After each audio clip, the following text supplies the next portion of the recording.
आओ, इससे झगड़ा करो, उससे झगड़ा करो, इसके सिवा और कुछ नहीं करते। पर अभी 30 देशों से यहाँ आए थे, 30 देशों से यहाँ आए थे लोग, जर्नलिस्ट आए थे, और उन्होंने कहा कि माँ हम चाहते हैं आपकी एक मीटिंग हो। और आश्चर्य की बात है कि 30 देश के जितने भी वहां से आए हुए थे सबके सब पार हो, सबको आत्म साक्षात्कार मिल गया और सबके हाथ में ठंडक आने लगा। लेकिन जिनका दिमाग चालाकी में चलता है, जो लोग चालाकी करते हैं, इधर से उधर झूठी बातें बनाते घुमाते हैं, ऐसे चालाक लोगों को सहयोग नहीं कुछ कर सकते। सहयोग चालाकों के लिए नहीं है, उसी तरह से मूर्खों के लिए भी नहीं। जो आदमी चाहता है हृदय से कि हमें आत्म साक्षात्कार हो, वही प्राप्त कर, फिर उसके बाद जिंदगी बदल जाती है, उसके बाद मजा आने लगता है, उसके बाद अनेक तरह के आशीर्वाद आप पे आते हैं और आप जानते हैं कि परमात्मा आपको देख रहा है, आपकी हर एक गतिविधि को संभाल रहा है, आपके हर एक मूवमेंट को संभाल रहा है, आपके साथ हर जगह खड़ा। नहीं तो लोग कहते हैं हम तो रोज मंदिरों में जाते थे और इतनी हमने पूजा करी, शिव जी हम पे खुश नहीं हुए, फलाना नहीं हुआ, ठिकाना नहीं हुआ, सबकी शिकायतें। अरे पर तुम्हारा तो संबंध ही नहीं हुआ उनसे। जब तक आपका संबंध नहीं हुआ, मस्जिदों में गए कहे हमारे घुटने फूट गए, शिव जी नहीं मिले, वहां पर हमको परमात्मा नहीं मिले, हमें वहां आशीर्वाद नहीं मिला, सुकून नहीं मिला। कैसे मिलेगा? क्योंकि वहां तुम्हारा कोई संबंध नहीं। कुरान को भी किसी ने पढ़ा नहीं है मेरे ख्याल से ठीक ठाक से। अगर पढ़े तो समझ में आएगा कि सारा सहयोगी वर्णित है उसमें। उनका खुद ही जो जिसे क़यामा कहते हैं, जिसको कहते हैं, वो किस तरह से ऊपर चढ़े और किस तरह से सफेद घोड़े पे बैठ के ऊपर चढ़े, कैसे 7 स्तरों पे उठे, वो सारा सहयोग है। जो सच्चे होंगे वो सच्ची बात लिखेंगे ना, इधर उधर की उटपटांग बात क्यों लिखे? ये तो उन्होंने बाद में नीति बना दी कि ऐसे नहीं करो, ऐसे नहीं करो, लोगों को बचाने के लिए। क्योंकि अरबस्तान के लोग जरा उनको मालूमात नहीं थी नैतिकता। अपने भारतीयों को मालूम है ये चीज गलत है, ये चीज सही। हम लोगों को पता है।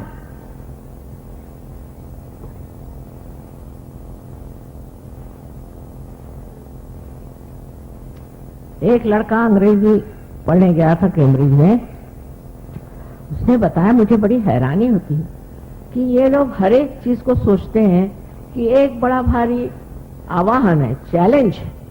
मैं कहा कैसे? मुझे कहने लगे कि तुम ड्रग क्यों नहीं लेते? उनका मुझे नहीं लेना ड्रग, हमारे नीति में नहीं बैठते। कल ये कहाँ की नीति निकाल रहे हो? ड्रग लो, हम लोग सब ड्रग लेते, तुम भी ड्रग लो। ये तो तुम्हारे लिए चैलेंज है, तुम्हारी नीति के लिए चैलेंज है। उसने कहा मुझे नहीं ऐसा चैलेंज फैलेंज चाहिए। तो कहले माँ ये लोग तो सोचते हैं कि शराब पीना एक चैलेंज है, ड्रग लेना एक चैलेंज है, एड्स होना भी चैलेंज है। अच्छा, नर्क जाना भी एक चैलेंज है इनके हिसाब से। उनका तो सारी बुद्धि भ्रष्ट हो गई, मति भ्रष्ट है। और क्या कहें? अगर कोई कहे कि ये बड़ी अच्छी चीज है, इससे क्या कह सकते हैं? एड्स वाले लोग तो मैंने कोशिश करी कि उनके दिमाग ठीक करें, तो वो तो मेरे सर पे चढ़ गए। पहले हमने तो एक बलिदान किया। मैंने कहा काहे का बलिदान किया? कहने लगे कि देखो हम तो एक बड़े भारे फाइटर्स हैं, हम बड़े भारे लड़ाका लोग हैं, हम फलाना टिका। नमस्कार, तुम ऐसे लड़ते रहो और अपनी जिंदगी बर्बाद करो, और क्या करें? तुम तो कुछ आगे जाने वाले नहीं, वो तो स्पष्ट दिखाई दे रहा। तो इस तरह के वहां पर लोगों की प्रवृत्ति, कोई भी गलत काम करना एक चैलेंज। और हिंदुस्तानियों को सोचते हैं कि ये डरपोक हैं भारतीय लोग, बिल्कुल बेकार है। और अब तो कमाल जो हो गई हम लोगों की, वो प्यास के मारे ऐसी शर्म लगती है मुझे कि अरे ये क्या इन लोगों ने हमारी दशा कर दी कि बिल्कुल ही हम लोग गए बीते बिल्कुल बेकार लोग हो गए। और इस दिल्ली शहर में कम से कम कितने ही लोग सहयोगी हैं, हजारों हजारों की तादाद में सहयोगी हैं। और पता नहीं कैसे ऐसी बातें यहां हो गई। अकल ही मारी गई है ना, जैसे पंजाबी कहते मत मारना, वो चीज। और ये चीज इतने जल्दी हो जाएगी ऐसे मुझे कभी संभावना नहीं। मैं सोचा था कि ठीक है अभी थोड़े दिन मैं बाहर काम करके आऊं फिर देखूंगी, तो यहाँ तो हालत ही खराब हो गई है। तो पता नहीं कैसे लोग पैदा हो गए यहाँ पर। अब ये कह सकती है कलयुग है, मान ले, नहीं तो इंसान इतना बदल नहीं सकता। और इस कलयुग में एक भ्रांति नाम की चीज होती है, वो दिमाग पे काम करती है। वो जब दिमाग पे आ जाए तो कुछ दिखाई देता था कि अच्छा क्या है, बुरा, बुरी बात कौन सी, नीति कौन सी, अनीति कौन सी, इसका तारतम्य नहीं रहता। इसका कुछ पता ही नहीं चलता कि ये ले या वो ले। इसी घोर कलयुग में ही सह जाना है, ये लिखा हुआ। नल दमयंती आख्यान में नल ने एक बार कली को पकड़ा, उसकी गर्दन पकड़ी कि मैं तुझे मार डाला क्योंकि तुमने मुझे बहुत सताया, मेरे बीवी से मेरा विछोह कर दिया, मैं तुमको मार डालूंगा। तो कली ने कहा कि अच्छा बाबा मेरा महात्म्य तो सुन लो फिर मार डालना। तो कहा तुम्हारा क्या महात्म्य, तुम तो दुष्ट हो। कले नहीं, मेरा एक महात्म्य यह है कि कलयुग में लोगों में भ्रांति हो जाएगी, भ्रांत हो जाएंगे, माने बौखला जाएंगे। और उसी वक्त हजारों लोग जो कि गिरी कंदरों में खोज रहे हैं परमात्मा को, सत्य को, वो आशीर्वादित हो। वो लोग अपने आत्मा का अनुभव करें, उनको आत्म साक्षात्कार। इसलिए कली युग जो है बहुत जरूरी है, उसके बगैर यह होने नहीं वाला। और इसके बगैर मनुष्य इसे प्राप्त नहीं करेगा, इसको नहीं खोजेगा। ये जब बताया गया तो नल ने उसको छोड़ दिया, अच्छा आने दे तेरा कलयुग। ये घोर कलयुग आया और आपको सबको समेट रहा है। इधर ध्यान दीजिए, कौन से चक्कर में हम घूम रहे हैं, इसका विचार करना चाहिए। सहज के मार्ग में आने के लिए आपको कुछ नहीं देना, पैसा नहीं देना, कुछ त्यागना नहीं, कुछ नहीं, इस तरह की चीज है ही नहीं। सिर्फ आपके अंदर बसी हुई कुंडलिनी का जागरण करना। और जब वो जागृत हो जाती है तो अपने ही आप वो सहस्त्रार में समा करके और इसका भेदन करके और चारों तरफ फैली हुई ये सूक्ष्म चेतन शक्ति उसे एकाकारिता देती। तो सादी बात है, आपका आज तक उस सूक्ष्म शक्ति से कोई संबंध ही नहीं आया। आपने आज तक उस सूक्ष्म शक्ति को महसूस ही नहीं किया, उसको जाना ही नहीं। और बगैर जाने बगैर ही आप भगवान का नाम ले रहे हो, मंदिरों में जा रहे हो और दुनिया भर के उपद्रव कर रहे हो। मस्जिद में जाने से क्या होगा, वो दिखाई दे रहा है, किसकी अकल आई है, सब आपस में मरे जा रहे हैं। और मंदिरों में जाकर के क्या हो रहा है, जहां पैसे खाए जा रहे हैं, दुनिया भर का भ्रष्टाचार आ रहा है। ये क्या साक्षात नहीं है कि ये गलत, इससे कुछ न कुछ लाभ नहीं, उसके लिए कोई नहीं और चीज करनी चाहिए। ये सामने दिखाई दे रहा है, इसका साक्षात है, सामने साफ जो चीज दिखाई दे रही है उसको पहचानना चाहिए कि ये रास्ते ठीक नहीं, इसमें कोई फायदा नहीं, ये बेकार की चीज है। जो पाना है अपने अंदर, अंदर के अंतरात्मा को जब तक हम प्राप्त नहीं करते तब तक इस अंधकार में न जाने कहां से काम लोग भटक जाएंगे। इसलिए पहला जरूरी चीज है कि आप इस अंधकार से उठें और आत्मा के प्रकाश में क्या अच्छा और क्या बुरा, इसको पहले जानें। पर आत्मा का प्रकाश जब आता है तो सिर्फ इतना ही नहीं होता। ये नहीं सिर्फ होता है कि आप निरक्षीर विवेक जिसको कहते हैं वो जान ले, किंतु आपके अंदर जो सत्संग विवेक बुद्धि है वो बड़ी प्रबल हो जाती, और आप सिर्फ जो सही होगा वही करते हैं, जो आपको नष्ट करेगा, जिसे अंग्रेजी में सेल्फ डिस्ट्रक्टिव कहते हैं, वो काम आप करेंगे ही नहीं। और सारा ही काम आप अत्यंत प्रेम से करते हैं, अत्यंत दुलार से, प्रेम से सारी बात करते हैं। मेरे लिए भी बड़ा मुश्किल है कि कोई कठिन शब्द कहे। आज देखिए मैं तैयारी से आई थी कि आप लोगों से कहूंगी कि और बेवकूफी मत करो, बहुत बेवकूफी कर चुके। अब ये जो सर्च के मार्ग से आप पाते हैं, पहले तो आप अपने अंदर शांति को प्राप्त करें। अपना देश शांति प्रिय, इस देश ने किसी भी देश पे आगाड़ी नहीं करी, किसी भी देश को लूटा नहीं, किसी भी देश की जमीन अपने हाथ नहीं। ये शांति कहां से आई? इतने हजारों वर्षों से हमने इतनी विधा उठाई, तो भी ये चीज कहां से? ये इस धरती की विशेषता, जिस धरती पे आप बैठे हैं उसी धरती की विशेषता है कि हम लोग शांति प्रिय लोग। अगर कोई हमारे ऊपर आक्रमण करता है, अटैक करता है, तो जरूर हम उससे लड़ेंगे, लेकिन किसी के यहां जा करके और हम खुराफात नहीं करते। इस तरह की व्यवस्था अभी तक अपने यहां नहीं, और देशों में है, अपने यहां उचकाए उसको, उस पर झगड़ा लगाए, वहां जाके बॉम्ब छोड़े, ये सब हम लोग नहीं करते। ये नियंत्रण हमारे ऊपर अपने आप आया हुआ है, स्वयं आया।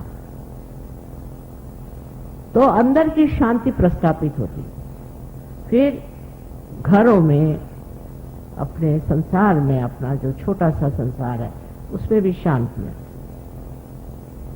बच्चों में शांति, शांति बहुत जरूरी है। जहां शांति नहीं होती वहां पेड़ नहीं उग सकते, वहां कुछ भी प्रगति नहीं हो सकती, एक दूसरे को काट मारने में खत्म हो जाते हैं।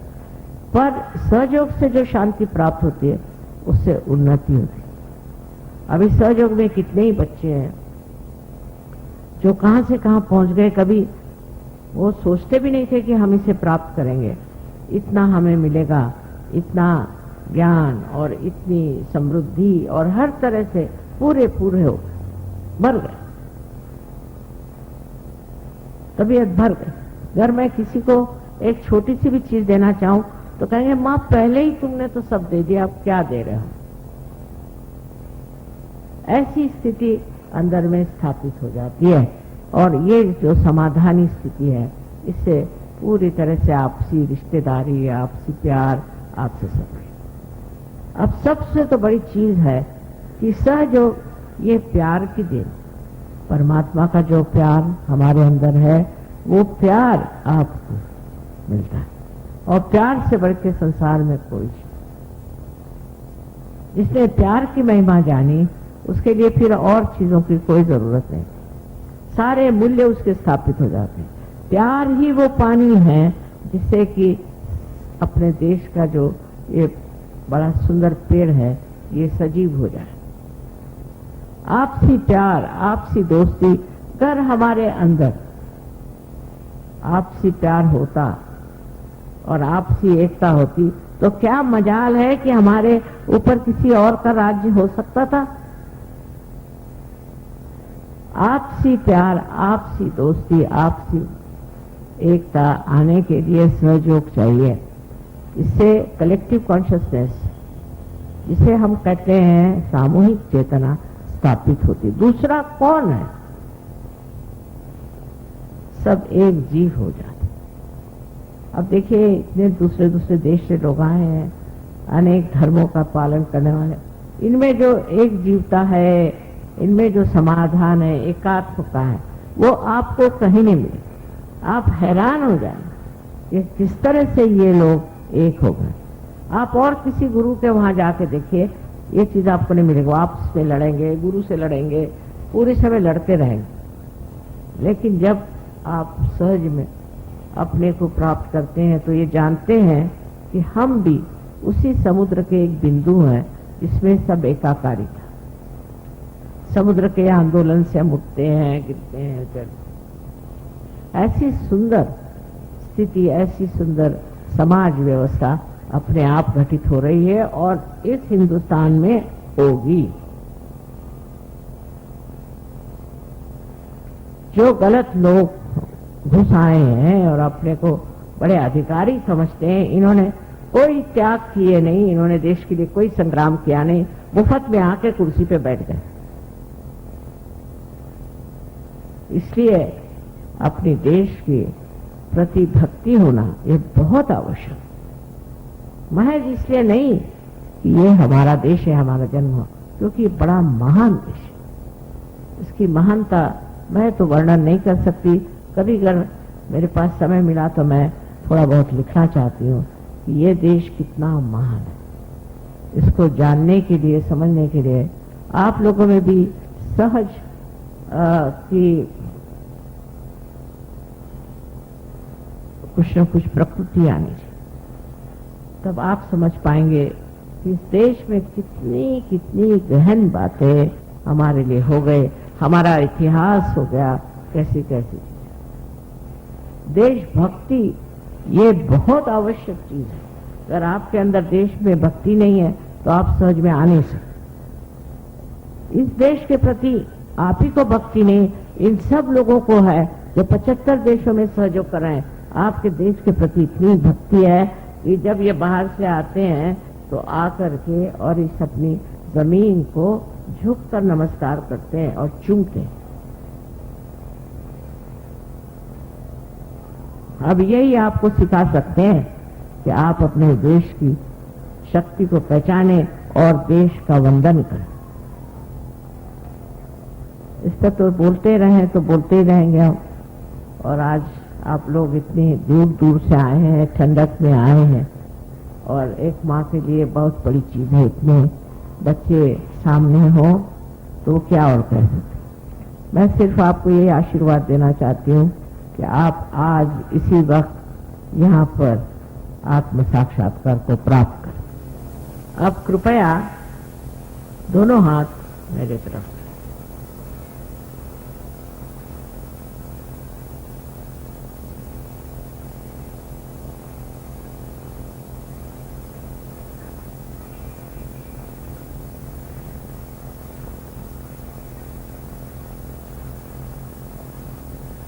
अब ये हाथ मेरी ओर करें और ये हाथ राइट हैंड आपके तालू के ऊपर, जो कि एक पहले स्निग्ध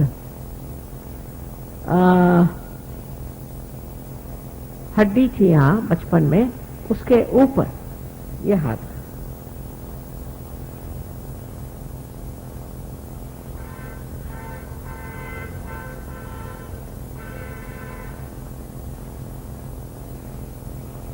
अब अपना ये हाथ राइट हैंड मेरे ओर कर और लेफ्ट हैंड सर के ऊपर।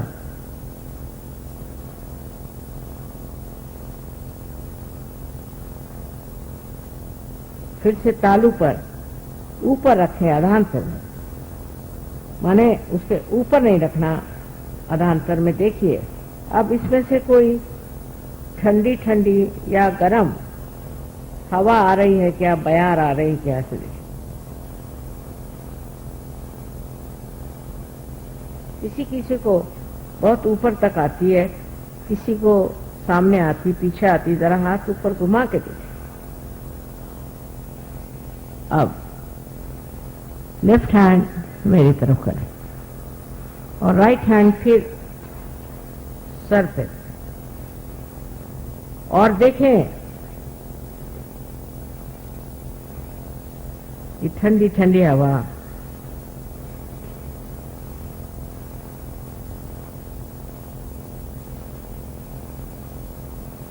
आ रही है क्या। हो सकता है गर्म आ रही हो, क्योंकि आपको सबको माफ करना है। आप सबको माफ कर दीजिए। अगर आप माफ नहीं करते हैं तो गरम गरम हवा आएगी, और माफ नहीं करते तो करते क्या हैं आप? कुछ भी नहीं, अपने को सता रहे हैं। इसे सबको माफ कर दीजिए तो ठंडी ठंडी हवा आएगी। अपने को भी माफ कर दें।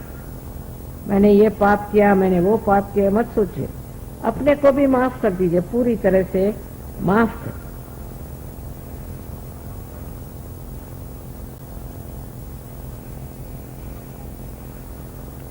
अब दोनों हाथ मेरे ओर करें। Please put both the hands towards me please.